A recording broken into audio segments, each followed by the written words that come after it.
राज्यामध्ये सोयाबीन बियाण्याच्या उगवणीच्या अनेक तक्रारी समोर आल्या होत्या। मात्र वेळेआधी पेरणी की बियाणं सदोष आहेत याबाबत कुठेही स्पष्टता आली नव्हती। अशातच अकोल्यामध्ये बूस्टर आणि रवी सीड्स कंपनी विरोधात गुन्हे दाखल करण्यात आले।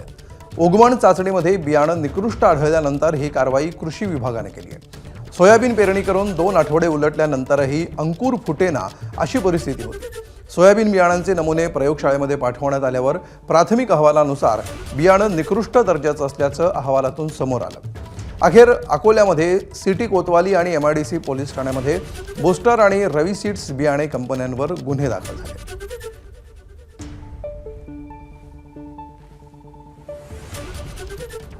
अकोला जिल्ह्यात बियाणे उगवण संदर्भात शेतकऱ्यांच्या मोठ्या प्रमाणात तक्रारी प्राप्त झालेल्या होत्या। आजपर्यंत जिल्ह्यात एकूण 995 तक्रारी प्राप्त झालेल्या आहेत। यामध्ये रवी सीड्स या कंपनीच्या एकूण 310 तक्रारी आहेत आणि बूस्टर प्लांट जेनेटिक्सच्या 191 तक्रारी होत्या आणि यांच्या प्रयोगशाळेमध्ये नमुने मोठ्या प्रमाणावर अप्रमाणित आलेले असल्या कारणाने यांच्यावर आज आपण सिटी कोतवाली आणि MIDC पोलीस स्टेशन येथे गुन्हा दाखल केलेला आहे।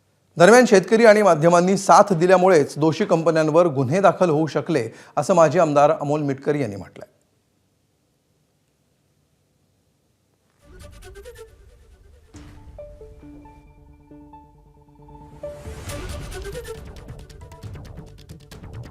मी या माध्यमातून हे शेतकऱ्याच्या आंदोलनाला मोठं यश आहे असं समजतो, कारण रवी सीड्स सारख्या मुजोर कंपनीवर महाराष्ट्रातला पहिला गुन्हा अकोल्यात दाखल झाला आणि याचं श्रेय अर्थातच आपल्या शेतकरी बांधवांना आहे, त्यांच्या एकजुटीला आहे।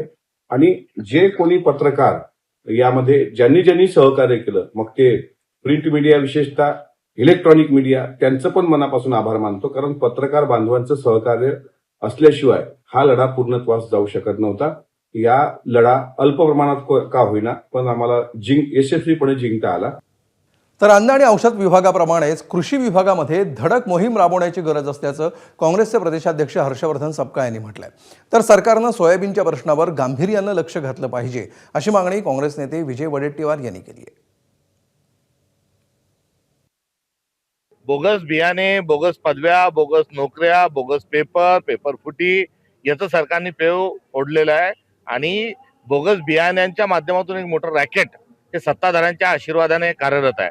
तर दुसरीकडे खतं जे आपण वापरत आहोत हे पण बोगस असल्याची शक्यता नाकारता येत नाही। त्यामुळे एकीकडे अन्न व नागरी पुरवठा विभाग जशा पद्धतीने आता महाराष्ट्रामधला बोगस खाद्यपदार्थ आणि औषधीचा त्यांनी स्कॅन्डल समोर आणलेले, तसंच आता कृषी क्षेत्रामध्ये देखील तशीच धडक मोहीम राबवण्याची आवश्यकता आहे। ती समिती जी आहे ती समिती पुरवठादाराकडून उत्पादकांकडून पैसे घेण्याकरता करण्यात आली होती असं यावेळेस म्हणावं लागेल, कारण त्यांनी कुठलीही प्रकारची कारवाई केली नाही। साधारणतः आम्ही माहिती घेतली त्यावेळेस 39,000 हेक्टरमध्ये हे बियाणे उगवले नसल्याची माहिती आता प्राथमिक प्राप्त झाली।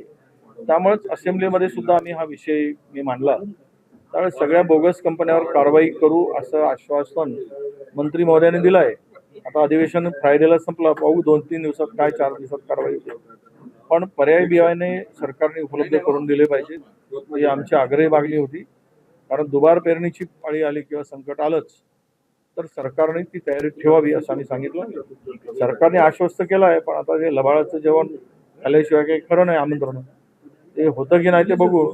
अन्यथा आम्हाला बोगस बियाण्यासाठी सरकार विरुद्ध रस्त्यावर उतरून आंदोलन करावं लागेल। तर सोयाबीन बियाण्यांच्या प्रश्नावरून काँग्रेस नेत्या यशोमती ठाकूर आक्रमक झाल्यात।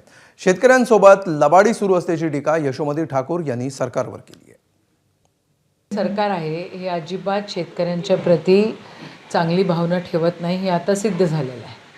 म्हणजे त्या सभागृहामध्ये अमरावती जिल्ह्याचा एकही आमदार ओरडायला तयार नाही। सगळे सत्ताधारी आमदार आहेत या ठिकाणी आणि मंत्री महोदय म्हणतात की आम्ही त्यांच्यावर ॲक्शन घेऊ।